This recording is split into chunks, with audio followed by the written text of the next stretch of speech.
Hello, it's review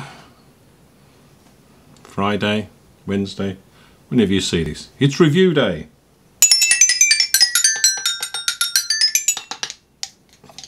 Whatever. Right. So what's review day? Review day is when I look at best-selling books which are well reviewed and a lot of people like, and look at the one-star reviews because they're a little bit bizarre sometimes. Just a little bit bizarre. So today we're going to start with Sunday Times best-selling Richard Osman, The Thursday Murder Club. It's a sort of cozy mystery involving old people.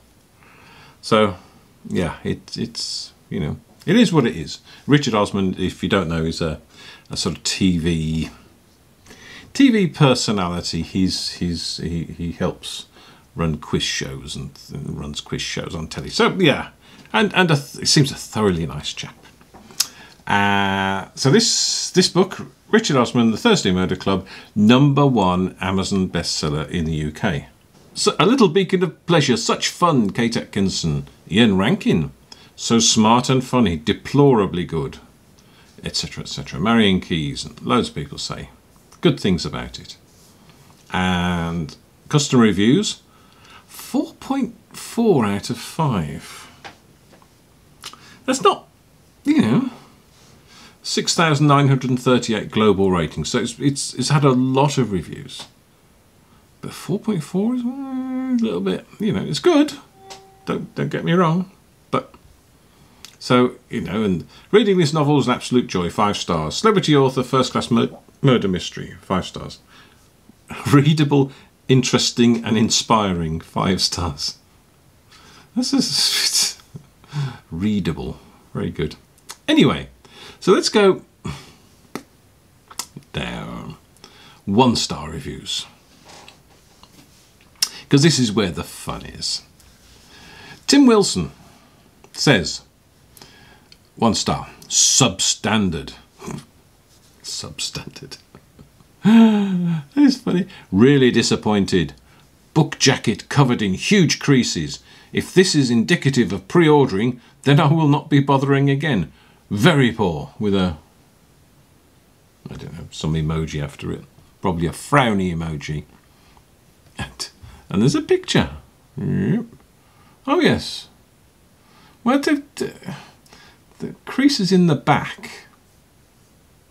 Yeah, whatever. Anyway, so it's a bit harsh. 1 star, because there's creases in it. It's not Richard Osman's fault.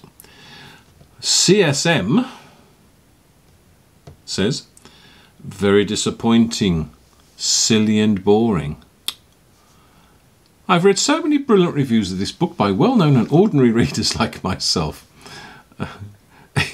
Are they a well-known and ordinary reader? Is anybody? I like Richard Osman. That's a start anyway. And find him witty. Okay. And I was really looking forward to this widely advertised first novel. True, it was very widely advertised. Therefore, I'm so disappointed that I found this book almost childish in the way the characters were presented. Richard. To me, there was nothing comical about it apart from the idea that the police would have happily liaised with a group of pensioners to solve a murder. Yeah, but then it's fiction, isn't it? It's not real life. Even when the laws were broken by the group, this was perceived as acceptable, and everybody swapped theories as to perpetrators over tea and cake.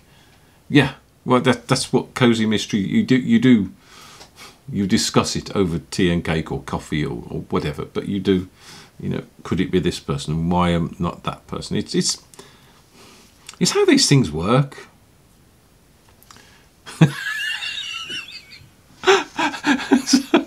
Everybody swapped these as to perpetrators over tea and cake.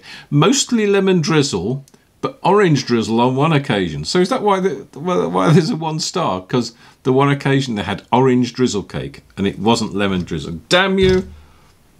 I want lemon drizzle with my mysteries, not orange drizzle. What the devil is that anyway? I have every respect for anyone who can write a book. Good for you, CSM, because it's not easy. So try doing it yourself. Yeah. Anyone who can write a book. And on reading reviews, I'm sure this will do well. Okay. Well, yeah, it's, you know, it's #1 on Amazon, Sunday Times bestseller, blah, blah, blah. It was just too far-fetched and rather silly for me. Well, that's it. That's fair enough. Busy61 says, not for me. And he goes on. The wheel goes round and round, but it's the same wheel, charming and witty time after time. What? This is Richard Osman's first book. So what wheel goes round and round, but it's the same wheel, charming and witty time after time? The whole purpose of the book is to be charming and witty. So, kudos, Richard. Very boring after the first 2 or 3 chapters. Oh dear, that's not good. Not a very good novel, but a great idea for a novel that didn't... Not a very good novel, but a great idea for a novel that didn't develop into one in spite of trying.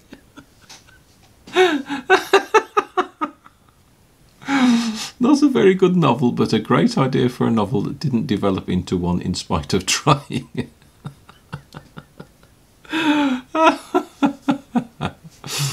Oh dear. I died. Oh, okay. Here's a handy tip. If you're going to have a username or a hashtag that is a lot of letters made up of several words, capitalise the individual words, because otherwise people spend ages trying to work out what the devil it is you're saying. So this one, I diet, therefore I am, but it's all lowercase. That's anyway. 1 star. I really wouldn't bother. That's cutting. Featherweight stuff. Sunday evening fluff. Obviously written with a TV audience in mind. Featherweight stuff, Sunday evening fluff. Some people like reading books on a Sunday evening. They don't want anything heavy. So, I diet, therefore I am, doesn't like Sunday evening fluff. That's not a euphemism, is it? Mr. L.H. Thompson. Mr. L.H. Thompson. Celebrity publishing. ... That's not an ellipsis. That's 4 dots. Celebrity publishing. Uh-oh. Uh-oh. Indulgent auntie and uncle reviewers applaud the ever so nice Richard, who has baked a sponge which fails to rise. I love that she says it.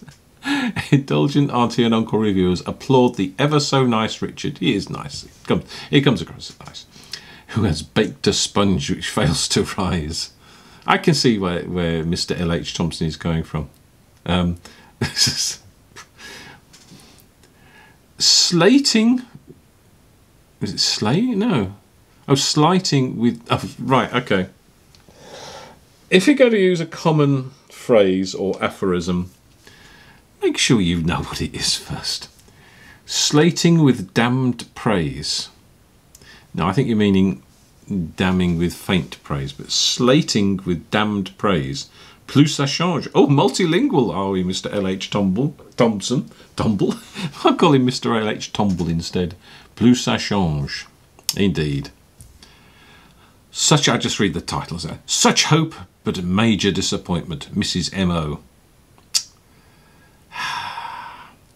Oh, Emma Price says, an awful read.